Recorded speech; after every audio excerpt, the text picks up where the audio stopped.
Stop using church intimidation, control and manipulation. Jezebel and all them spirits fall back, not trying to hear it. Go with Jesus, walk in peace. On your pew can sit that beast that we're fighting in the world. I'm that JC Supergirl, Jesus Christ, belt of truth, arm of God, I'm slaying you. Power of the word, two-edged sword. MC Heaven rocks for her Lord. Thought they crept in unaware, didn't see the gatekeeper standing right there. Not getting down with your tactics, undoctrinal practice. Shabbat Shalom, everyone. Welcome again to the Crystal Jones Show. It's the show about life's balance. I'm your talk show host, Crystal Jones. I greet you in the name of Ahaya, Bahashem Yeshaya Warakwadash. So, let me give you my contact information and how you can watch. You can watch the Crystal Jones Show every Saturday from 7 to 8 p.m. and on bronxnet.org. Your cable channels 951 and 2137, the Inspire channel. Also, subscribe to my YouTube channel, like, share my videos, and join the team. Subscribe. Okay. Also, check me out on YouTube. Like I said, the Crystal Jones Show. See what's going on. Facebook, Crystal Jones Pictures and Videos. You could, come on there and support the page. Also, Instagram, I have inspirational quotes every day to encourage you during the day. And also, check me out on HebrewConnect.tv. Okay. All right. So we are going to get right to the Word of God. This will be aired in February. So that is the month of Purim. And we know, those of us who know what happened during the Feast of Purim, Queen Esther, who was a Hebrew, she saved our people alive, thank God, by being obedient to her father Mordecai, who had adopted her. He was originally her cousin, but he adopted her because her parents had died. And she was very obedient to him. And they had to save us because, as I've told you before, we've been in many captivities. America is not the first captivity we've been in. We've been in like 12 of them. And at this time, we were in Persian captivity. So they didn't know who we were living in that land at the time. So her uncle realized that the king was looking for a wife. So he had Esther to go and, so to speak, apply for the job.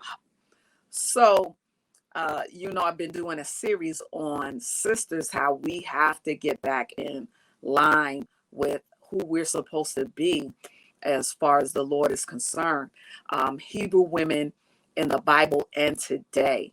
There's a hierarchy, which I've been talking to you all about, and this is part 6. God is the head, under him is Christ, under Christ is the man, and under that is the woman. And we're in charge, of course, of the children. Now, I don't say that to mean that we're, slaves or anything like that. We're meant to be a helpmeet to the men. But we have to get back to that because we've been our nation of people have been so disrupted because being over here enslaved and all of that, it has done so much damage to us till we don't even know who we are. We're thinking that we're Gentile nations and things like that, but we're not. We're the original Hebrew Israelites. Okay. And of course, no, they didn't want us to know that because how would they continue to enslave us like that? Right. So what do you do when you enslave people? You take away their religious beliefs and their history. You wipe it all out from them so that they think they're another people. But the Lord has said that the dry bones would live. And he also said that Judah would be one of the first tribes to start waking up and saying, hey, y'all, we're not colored people. We're not this kind of people. If you notice, they keep changing us every year. One year we're African American. One year we're this, we're that, because so many things happened when we lost our land in Israel. We scattered to the four corners of the earth. And the Lord said he would do that to us because we were trying to be like the surrounding nations that worship the idols. He said, I'm going to scatter you, but in the end, I will gather you again. So, of course, we look different. We're from all these different tribes. We have 12 tribes that we're from, but we don't even know that we're related because we look different now, right? So I always, mention it. Uh, a lot of us here who are called the Negroes are the tribe of Judah. All right, Reuben, the colored people in Australia, Gad, the North American Indians, Asher, Colombia, Brazil, Venezuela, all of, the colored people in that area. Naphtali, the Isles of Hawaii, the Fiji, the Pacific Islands, the Filipinos, the Vietnamese people of color. You're the tribe of Naphtali. Manasseh, the Cubans. Simeon, the Dominican Republic. Levi, the Haitians. The Levites used to be the Levites in the Bible. Those were the Haitians. All right. Issachar, the Mexicans. Zebulun, Panama, Costa Rica. Ephraim, Puerto Ricans. Benjamin, the West Indians. We are the 12 tribes of Israel. And you may be confused and say, well, how could Black people be, how in the world could y'all be Jews? Okay, well, if you even look at the book of Revelation, that tells you what Christ looked like. Okay, so I'm going to take you there real quick to let you know that those were people of color. They're not, so, and it's not to hurt anybody, but wait, we got to wake up, y'all. We're behind. So Revelation, the first chapter, tells you in the midst of the seven candlesticks, one like unto the Son of Man, clothed with a garment down to the foot, and girt about the paps with a golden girdle. His head and his hairs were white like wool. Wool, y'all, afro hair.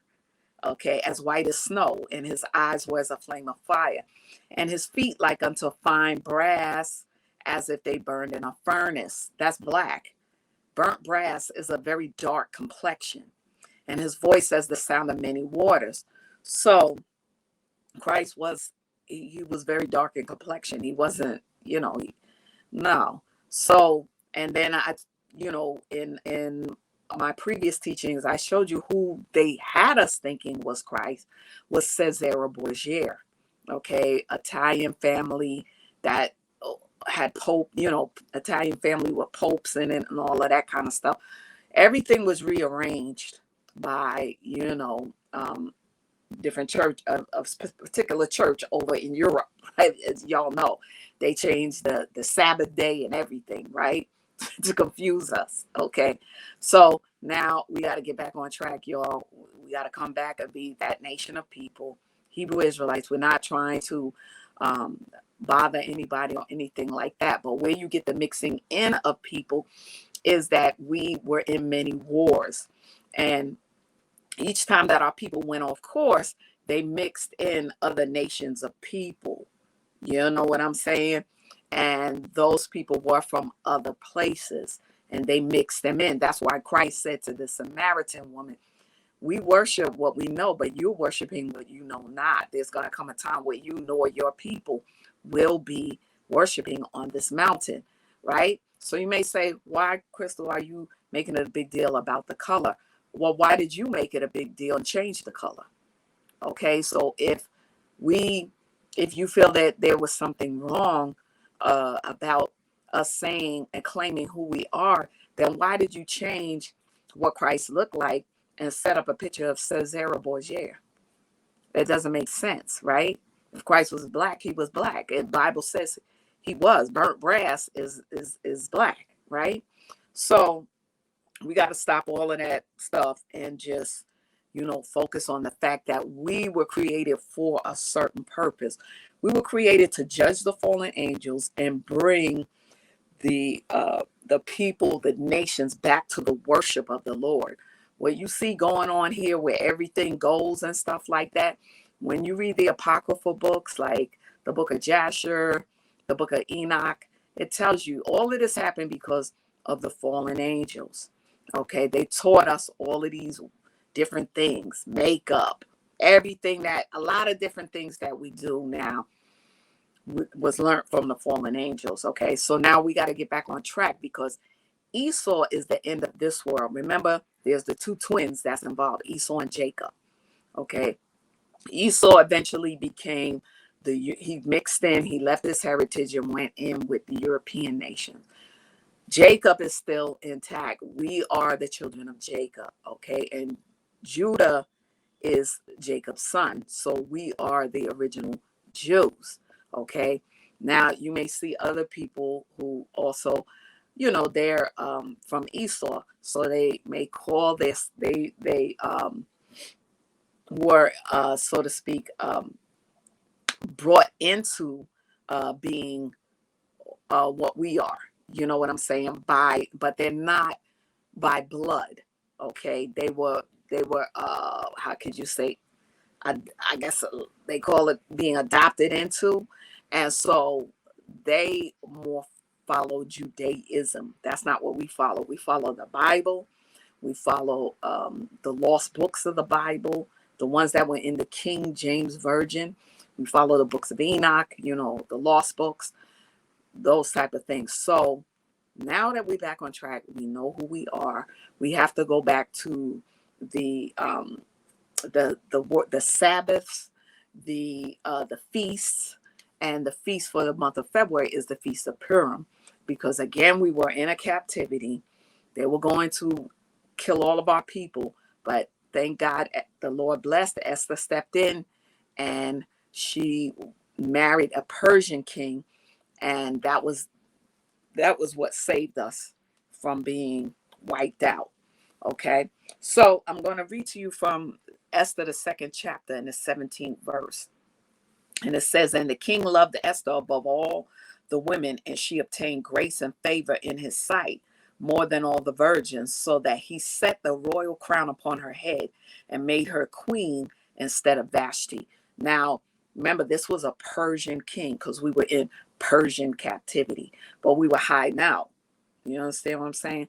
So, her uncle, who raised her, saw the opportunity for her to get there in the palace to help save our people alive.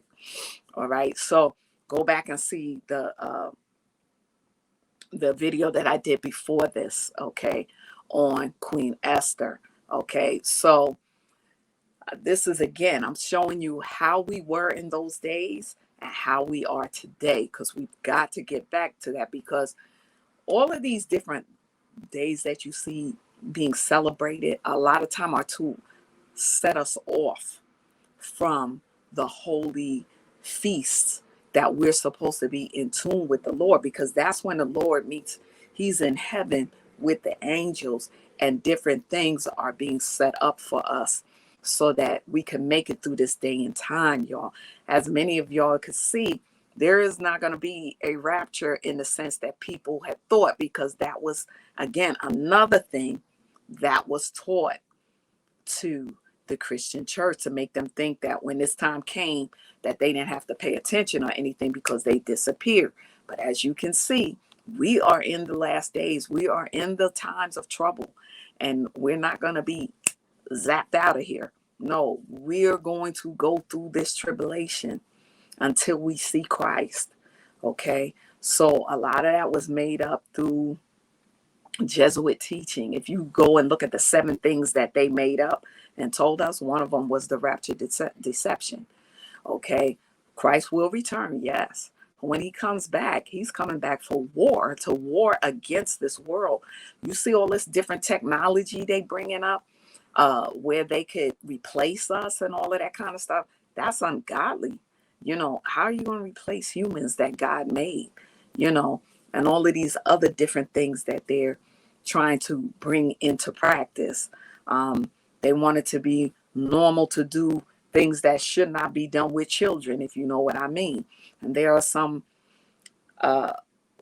religious entities that promote that. Okay, all of that stuff is going to be wiped out. When Christ comes back, he's coming back as warrior. Okay, he gonna wipe all that stuff out, and he's gonna rule and reign in Jerusalem. He's not gonna be saying, oh, I'm gonna run for president and I need a vice president. Ain't gonna be none of that. He is King of Kings and Lord of Lords. He is the Son of God, and he will take his throne and be seated in Jerusalem when he comes. But when he comes, he's coming to war, because these armies, you see all these armies setting up and all of that, They're preparing for that battle of Armageddon. Okay, so it's time for us to get in tune with our Bible and really know what they changed around, so that, how they present it to us, rather, the different things from the Bible, how they present to us, so that we'll be confused, because they want us to be asleep, because they figure if we can be gone, Christ has nothing to come back for. That's what you see going on now. All right. So, what I wanted to say in today's news, sisters, be very, be mindful. Okay, when you're traveling and stuff like that, in your car, if someone stops you, make sure you can call the police precinct or whatever to make sure this is really who they say they are, because there are a lot of people out there faking and acting like they are authority, and they're not. Okay, and they're doing that to harm women, because they figure we're gonna roll down our window and figure out, well, what's going on and all of that. Pray, be alert, but also, what I'm saying, be diligent as far as calling and finding out, who are these people, why are they doing this, what's going on. If something don't seem right, it probably not. And try not to pull over in the dark anywhere. If you pull over somewhere, try to go and pull over in a gas station where everybody can see you, or some lit area, something. If you got to lean out the window, say, hey, follow, for real. Be careful. So much is going on. Human trafficking, they're trafficking body parts, all that kind of stuff. So be careful, y'all, but pray without ceasing, because these are the last and evil days. All right. So we are going to go to our health and wellness for today. We have considered the exercise classes. Some of you like to go to gym just for the exercise classes, right? I like to go for swimming, right? So consider whatever it is that you like. If you like exercise classes, consider those classes. Visit the gyms and see what's available, y'all, because I'm telling you, the way things are going down here, we better be in shape. You understand what I'm saying? For real. There's some real stuff going on behind the scenes that people are going to be so shocked when they find out what's what. Okay. Also, for the business part, do indoor events.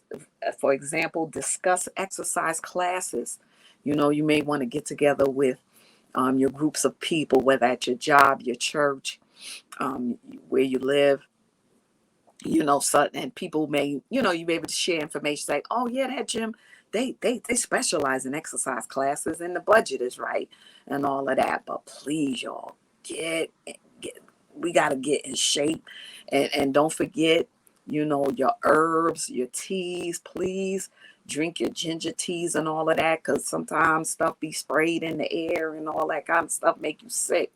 All right, ginger tea, please, every day get that ginger tea going. And all of the other different teas and fruits and drink. Eat healthy. Try not to eat any kind of junk stuff or anything like that. Fruits, vegetables, and grow your own stuff too. Grow your own. Start doing that, because you see what's coming. The plans that are being made for civilization are not really in our favor. So start, growing your own foods. Make sure you stock up, have enough food, and just in case the lights and stuff like that go out, your power generators and all of this stuff. Get ready, y'all. Get ready. Okay. So I'm gonna go to the credo. Shama Yasharala Ahaya Alahaya Nawa Ahaya Ekad. Hear, O Israel, the Lord is our God, the Lord our God. He is one. All right. And that's in Deuteronomy 6th chapter in the 4th verse. Okay. The lesson of the day is the Israelite women in the Bible and today. Now, we're Hebrew by blood and Israelite by nationality. All right. And we're going to go to Esther, the third chapter, is where I left off from the last lesson. And we see where Esther became queen, right? In the first and second chapter, you saw where her uncle told her to go ahead and apply for the job, so to speak, because the king was looking for a wife, because his former wife, she kind of fronted on him. He wanted everybody to see how beautiful she was. She said, nah, she ain't doing it. It caused a big stir and uproar in the palace. And his advisor said, no, get rid of her, because if you don't, that's going to cause problems for the other brothers. Their wives is going to show out on them, and it's going to be a mess. So he said, okay. So they went and were looking. He was looking for a new wife, and the head of the women that would bring in the women to the king, he saw Esther and he liked her. He thought she was nice and everything, well, bred. So he brought her to the king, and the king loved her above all other women, and he put the crown royal upon her. Now, after that, because the adversary's already busy, always busy, some of the king's assistants were trying to kill him, but Mordecai told Esther, listen, they trying to kill your boy. All right. So let him know what's going on. He found out they were hung. And so now the king puts up another man who he promotes, called Haman. And Haman apparently has the same thing in mind. So now Haman is angry also because whenever he comes in the palace, everybody's supposed to bow down to worship him. But Mordecai said, no, I'm not. I ain't doing that. We ain't do that over here. We don't do that. He said, I'm a Jew. So now he tells who he is, because he at first told Esther not to tell that she was a Jew. So he says, I'm a Jew, right? So now the people in the palace are like, oh man, this guy, he doesn't want to go along with the rules. The rules are to bow down to Haman, because he's promoted, he's over the princes and all of this, all that stuff, right? So now when Haman, in Esther, the third chapter, the fifth verse, when Haman saw that Mordecai bowed not, nor did him reverence, then was Haman full of wrath. And he thought scorn to lay hands on Mordecai alone, for they had showed him the people of Mordecai, wherefore Haman sought to destroy all the Jews. You see what I'm saying? So he wanted to destroy all the Jews that were throughout the whole kingdom of Ahasuerus, even the people of Mordecai. In the first month, that is the month Nisan, in the 12th year of King Ahasuerus, they cast pur, that is the lot, before Haman, from day to day and from month to month, to the 12th month, that is the month Adar. And Haman said unto the king of Ahasuerus, there is a certain people scattered abroad and dispersed among the people in all the provinces of thy kingdom, and their laws are diverse from all people. Yeah, because we don't serve idols, right? Neither keep they the king's laws. Therefore, it is not for the king's profit to suffer them. So the king is not realizing he's married to a Jew. All right. These are black people. All right. So he didn't even realize that she was a Jew. Okay. Because they all look alike. Right. At that day and time. Right. If it please the king, let it be written that they may be destroyed. So the king doesn't know he's married to a Jew. Right. So, let it be written that they may be destroyed, and I will pay 10,000 talents of silver to the hands of those that have the charge of the business, to bring it into the king's treasures. And the king took his ring from his hand and gave it unto Haman, the son of Hammedatha, the Agagite, the Jews' enemy. See? And the king said unto Haman, the silver is given to thee, the people also to do with them as it seemeth good to thee. Then were the king's scribes called on the 13th day of the first month, and there was written according to all that Haman had commanded unto the king's lieutenants, and to the governors that were over every province, and to the rulers of every people of every province, according to the writing thereof, and to every people after their language. In the name of King Ahasuerus was it written and sealed with the king's ring. So now this thing is sealed, and the king doesn't realize he's sealing the deal to kill his wife. And the letters were sent. It was sent all over the king's provinces to destroy, to kill, to cause to perish all Jews, both young and old, little children and women, in one day, even upon the 13th day of the 12th month, which is the month Adar, and to take the spoil of them for a prey. The copy of the writing for commandment to be given every province would publish unto all people. They should be ready against that day. So they was telling people, get ready. We're going to kill all these people. We're going to kill them. The post went out, being hastened by the king's commandment, and the decree was given in Shushan the palace. And the king and Haman sat down to drink. But the city Shushan was perplexed. Okay, so the city was perplexed because they like, why you want to kill them people, right? When Mordecai perceived all that was done, Mordecai rent his clothes. So Mordecai found out now they're going to try to kill us. So he rent his clothes, he put on sackcloth and ashes and went out into the midst of the city and cried with a loud and a bitter cry. All right. Now, I'm not going to be able to finish the rest of this today because we have a special guest today. All right. So y'all come back next week and check it out. Okay. So that'll keep you in suspense as to what happened. All right. So I have a special guest today. You know, I have, seems like a thing with authors, right? I always seem to have a thing with authors.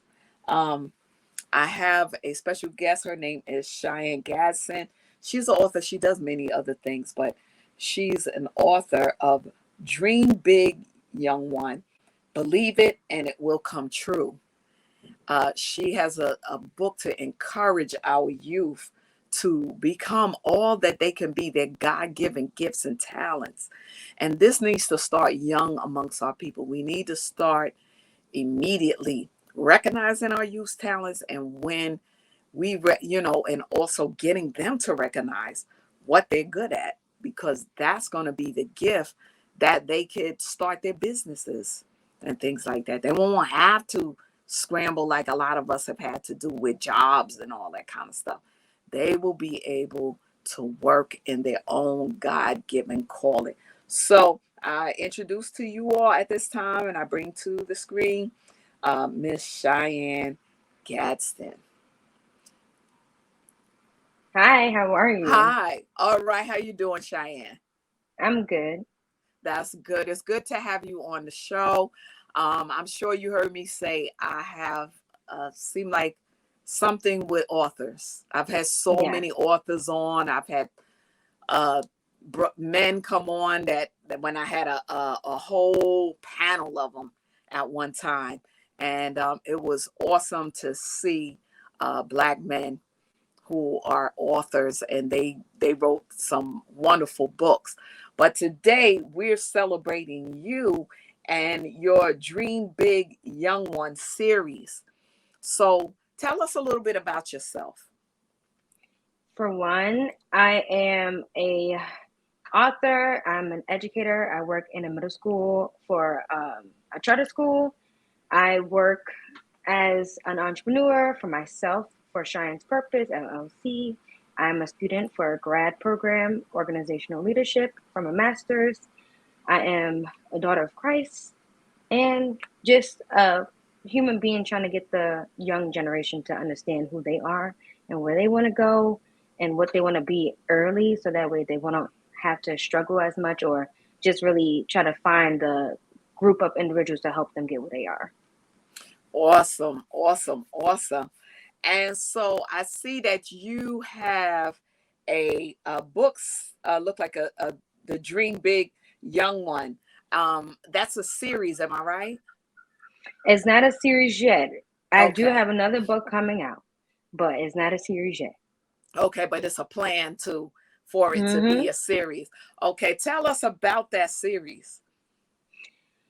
The series, I never really thought of it to be a series. I just thought of just putting it out there.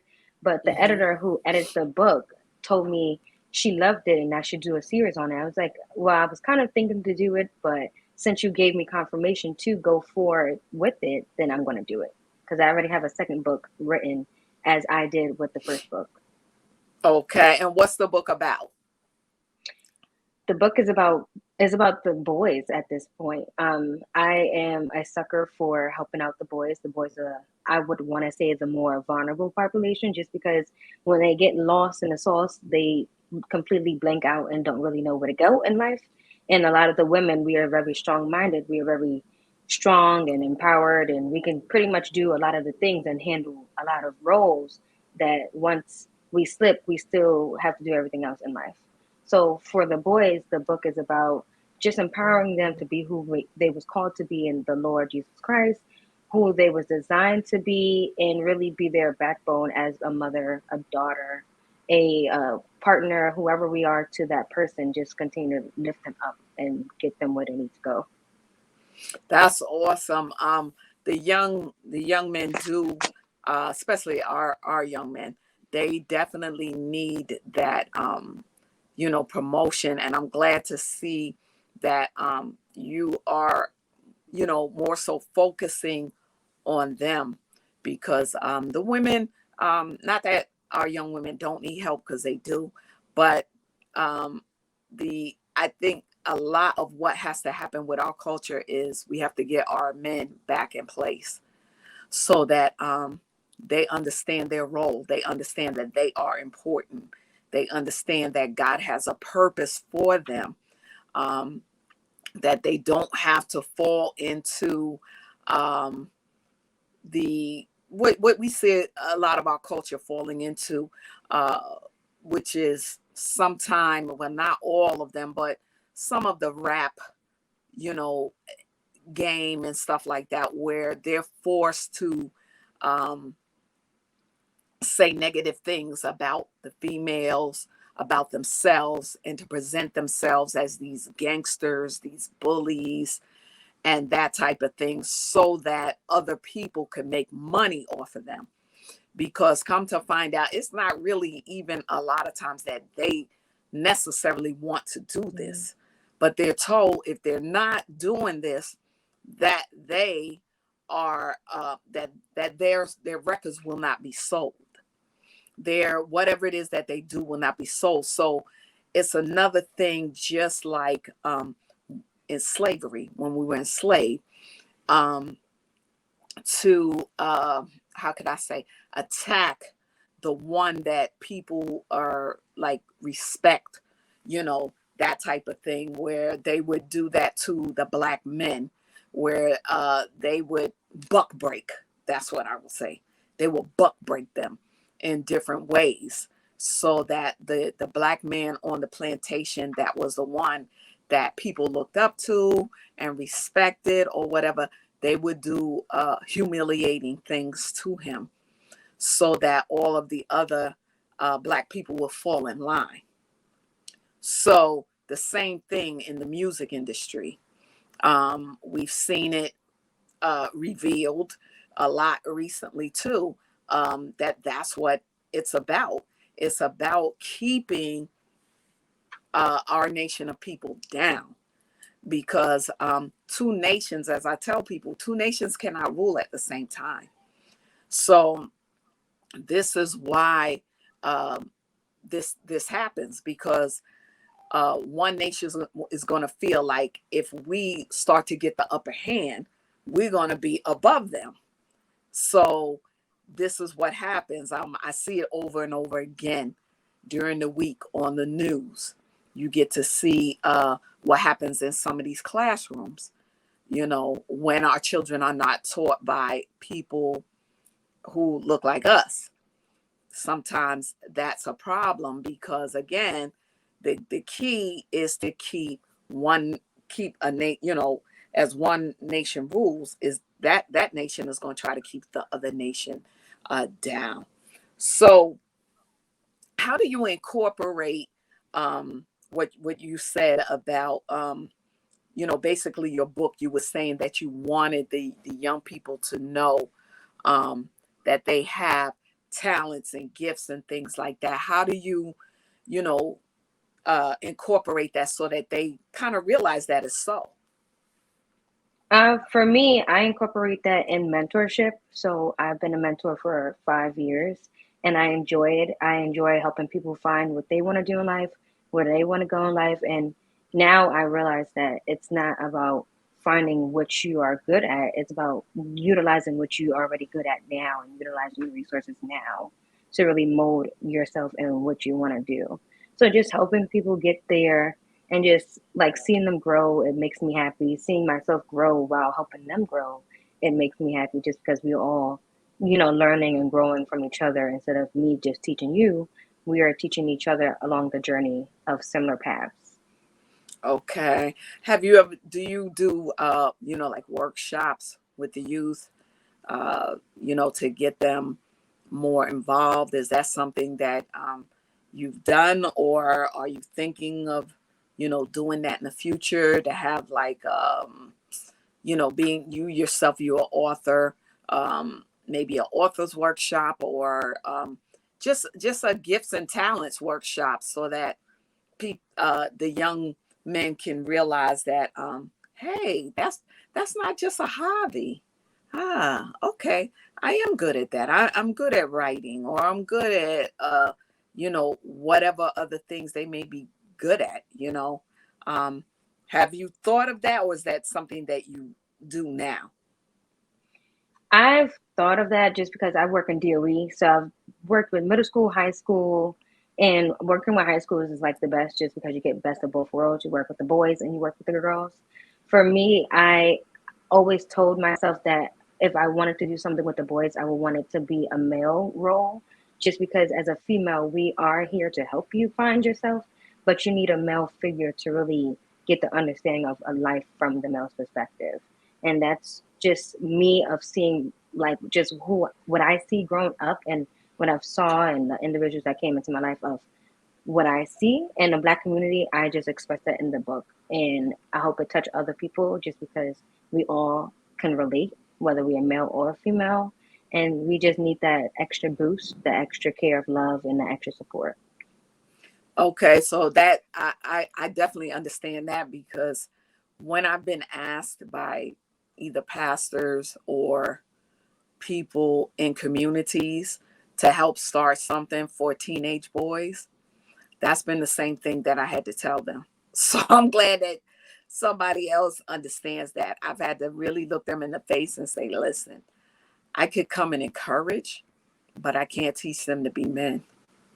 And I've had Hmm. to really let them know that. I'm talking pastors too. I've had to tell them, I'm sorry, I cannot go beyond a certain point, because you got teenagers here, you know.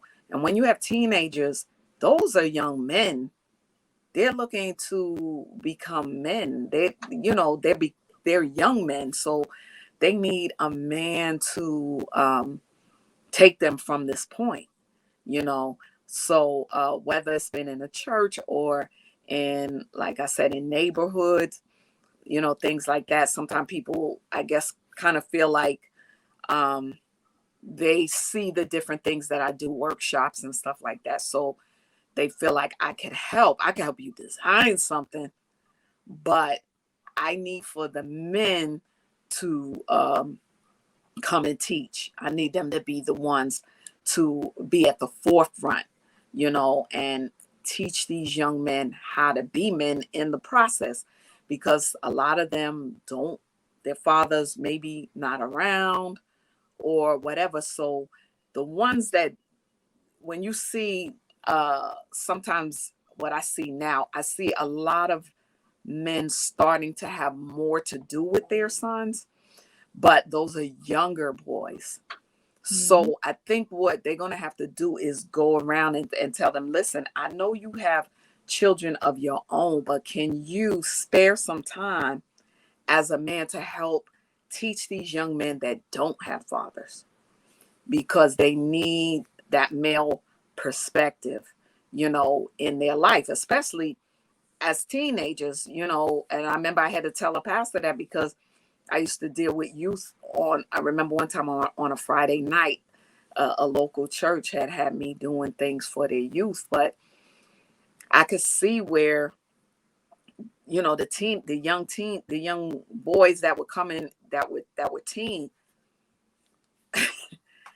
it's a whole different story for them because they're on a different level, and where they might respect me to a point, I for the first time I really saw it clearly that you can't, those are men. You really, there ain't much you could do at this point with them because they're young men.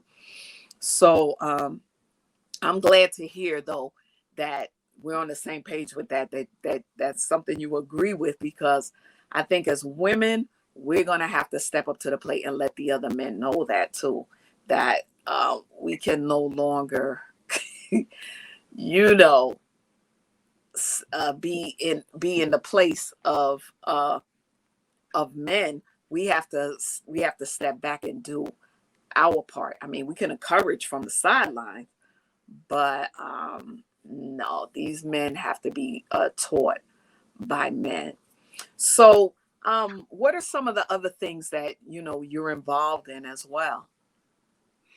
As of right now, I'm a student, just a grad student, going to school, trying to finish with my year program.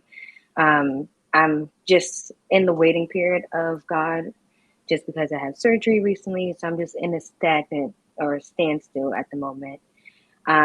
Moving forward, I just hope to flourish in my business, hope to flourish in my personal journey, in my spiritual journey, and really just transition from an employee to self-employed and to serve what God told me to serve. That is awesome. I think that's something that I think a lot of you know black people are doing now is we have a lot of us have our own businesses. We're trying to have our businesses going, moving in another level, like you said, where we can do it all the time. I know I love production. This is yeah, I've been doing production now for quite a few years. So I know that this is something that I really love doing, is bringing people to the platform, to forefront, to, see what they do and share, the different things that they do. Because I always tell people, when you have a show, you have a voice. You know what I'm saying? You're able to speak your truth, and it helps so many people around you, the different things, because your show could be my show may be about one thing, but your show could be about something else, and still people will feast off of that. They can learn from that, and they can get a show, or whether it's TV or radio or whatever. I, all of our shows really make a difference, you know um even in the morning, some of the gospel shows that are on. um I think Erica Campbell, she has the one of the morning shows, Mary. So and the things that they talk about on that show and whatnot, they're thought-provoking things for people who still believe in God, because this nation is really not God toward. But you know I, we could learn a lot of different things from people like yourself, different ones out there that have uh you know their own shows and things like that, and our young people have something positive to look up to, in this dark time, because there's so many things going on in this day and time that are just really crazy. When I was coming up as a kid, we didn't have to worry about as much stuff as you do now. You know, the things that they're allowing children to see or do back when I was growing up, there's no way in the world a lot of this stuff would even be thought of or going on. So, we'd be surprised how much young people do look up to us and say, hey, you know what? I can walk the straight and the narrow and be all right. I can trust God. I can do godly things. I can believe in the Lord. I can, get my way through life trusting in the Lord. So I'm thankful, to see people like you, shining that light, and being that you're in DOE, that helps so much, because I know these kids, they really, really need a lot of help. Do you have any events or anything coming up that, There maybe you... is an event I will be going to. It Mm-hmm. is in Houston. It's for Girls Inc., a program that I'm a part of, or that I've grown out of when I was in high school, but I still keep in contact. I'm in an alumni team with them. So they do have an event in Houston. I will be going out to be a guest speaker, and I'm Oh, excited nice. for it. Wow, wow, wow. So, you'll be, can you share the topic, or that's something you can't share? The topic is mainly just about your experience within the programs. How did Girls Inc. impact you, and just what is your overall experience with Girls Inc.? With your overall experience with what? Girls Inc. Girls. Oh, Inc. okay. Okay. Mhm. Oh, okay. Okay. All right. Well, that sounds good. That sounds good. Um, what are your thoughts on, while we're here? What are your thoughts on Queen Esther? Um, to be honest, I'm still in my journeys of walks with the Bible. So I'm still Mm-hmm. a baby learner, Okay, but I'm getting there. I'm getting there. I will learn that's about good. Queen Esther. I will learn about all the other women in the Bible, because I pick at the Bible. So I don't just read it just straight through. Right. I No. kind of pick what I want to know or what I want to see first, and then Mm-hmm. go back. It's like a back and forth thing with me. I have to, if I'm Mm-hmm. feeling some type of way, I would go and be like anxious in the Bible, and it will come up a whole bunch of Bible scriptures, and I'll read those. Or there'll be a serum I'll watch, or God would give me a daily devotional to watch about how I'm feeling. So they're just based off of what I'm going through. I notice that it's just within seasons of how I feel. Yeah. No, I'm the same way. I don't, there's no, just like you said, from Genesis to this one to that one. It's not, it's a journey, in learning different topics of the Bible, because even though being raised in the church, um, as you grow in the Lord, scriptures open up to you over the years.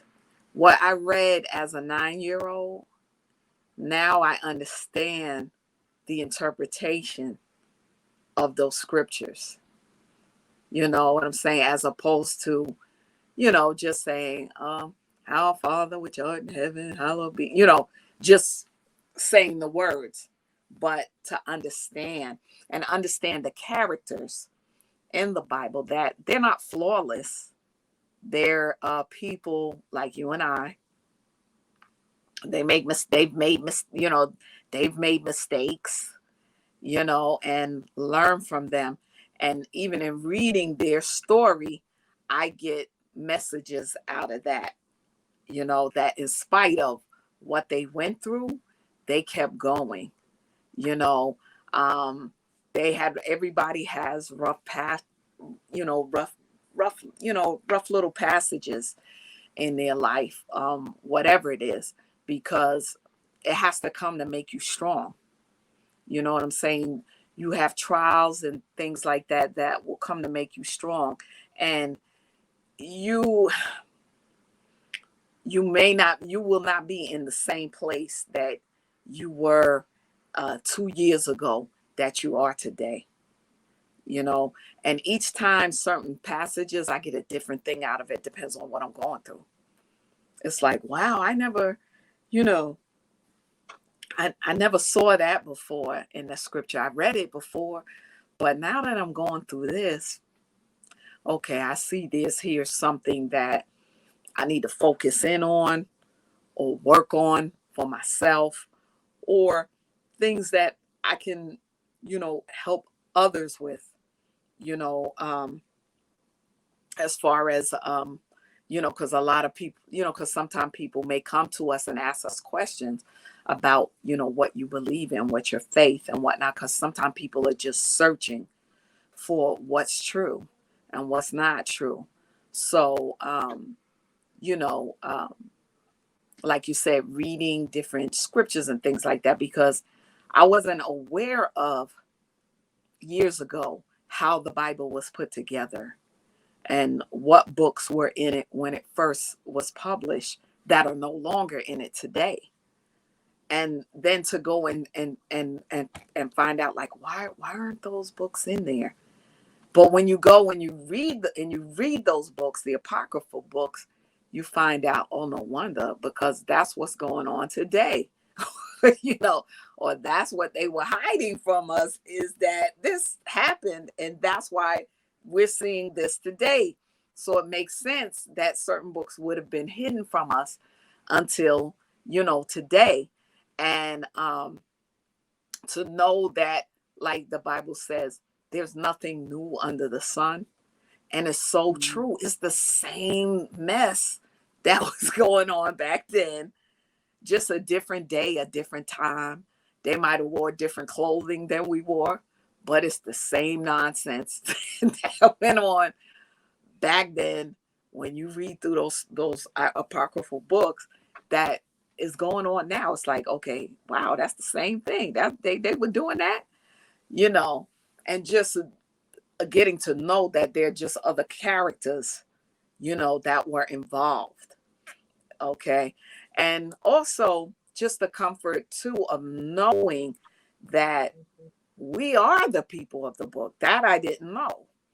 At one time, I did not know that we were actually the Hebrews in the book. I didn't know that. I didn't know that we were of the 12 tribes and all of that kind of stuff. All of that was hidden from us, you know, and the different ways that it was hidden from us. And this is how, you know, when we were scattered to other countries and enslaved and all of that kind of stuff, how our forefathers, some of them knew who we were, but some didn't teach it. So there's a gap there where we missed some information, and then we just became Black people. Like, you know, so it the Bible never ceases to amaze me, to bring me right back to where things started, you know. So I hear you, the same thing. So you said you already mentioned that you're going to a conference in Houston, and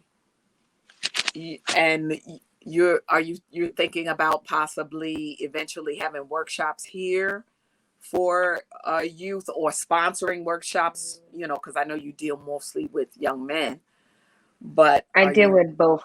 I both? deal with all of the both genders. I don't deal with young men. I deal with the whole population as a whole, the whole young youth population as a whole. Oh, the whole youth population. Okay. Mm-hmm. You have you thought of anything with you know, conferences or something like that with them on this end? I've already worked in the school system, working with them as like a coordinator, or, you know, their mentor or something like that. But eventually, in due time, it will come about. I'm gonna just let it play out in itself and really work on perfecting the craft before presenting it to anyone. Okay. Okay. All right. So this one is your latest book, the one that we discussed today? That is my first book. Oh, that's your first book. Okay. Mm-hmm. All right. So are you working on the next one, or you're, you know, kind of? The second book I wrote 10 minutes later from that book. I wrote that book in 10 minutes. Oh, okay. Okay, so we just basically gonna look for the next book Mm-hmm. that's coming out as well. Mm-hmm. Okay. All right. Well, it's been a pleasure having you on the show. We definitely want you to come back and let us know, you know, what you're up to. If you know, as your books, as you continue, which it seems like you're probably gonna be writing definitely a series of books, I think. And you know, we would like for you to come back and, you know, share the information with us, because I'm pretty sure there are a lot of young people or parents that would want to, you know, get the books for their children. because like I said, that's a very encouraging topic to dream big, young one, believe it, and it will come true. And that's a very strong, sentiment. So I'm pretty sure there are people that will want, their children to have, that book series and, encourage their children with. But we want to thank you for being a guest on our show today. And like I said, please come back, keep in touch with us. Let us know, what you're doing. And, we bid you Godspeed, many blessings. And, I believe everything will work out for the good. I really do. Yes, thank you for having me. It was a pleasure listening to you, talking about Esther and getting some knowledge on her and her journey. But I'm looking forward to more. Okay. All right. All right. So, everybody, we are so thankful to have had Cheyenne on. And y'all know I could go on and on and on and talk. But we got a few minutes left. And we just want to remind you to tune in every week from 7 to 8 p.m. You can check me out every Saturday, 7 p.m. to 8 p.m. on bronxnet.org, channel 951 2137, your Inspired channel. Also, check me out. Subscribe to my channel on YouTube. Thank you all. A lot of you have subscribed. All right. I thank God for y'all. The Crystal Jones TV show. Subscribe to that channel, okay? Like and share all my videos, okay? People want to know the information. All right. I talk on a lot of topics. I have a lot of guests. And check me out on Instagram, The Crystal Jones Show, HebrewConnect.tv, okay? And, stay encouraged. My motto, stay balanced. And Kwam Yasharala, Kwam, rise up and tell it. Tell a story of who we are and who God is in our life. So Kwam Yasharala, Kwam, God bless you. God keep you is my prayer. You stay balanced.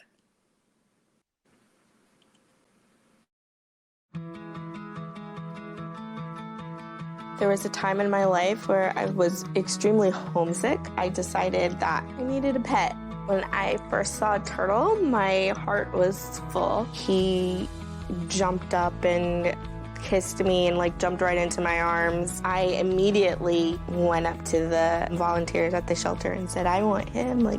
He's got to come home with me. Now I'm anything but lonely. Every day with Turtle is a perfect day and keeps me company when I'm doing schoolwork. I like it when he jumps up on the table too. He is a veggie thief. He's an incredible companion and my best friend. Can't say that I've met anybody that doesn't love him too. When I adopted Turtle, I discovered all the things that make him unique. He's a little bit of a lot of things, but mostly he's all pure love.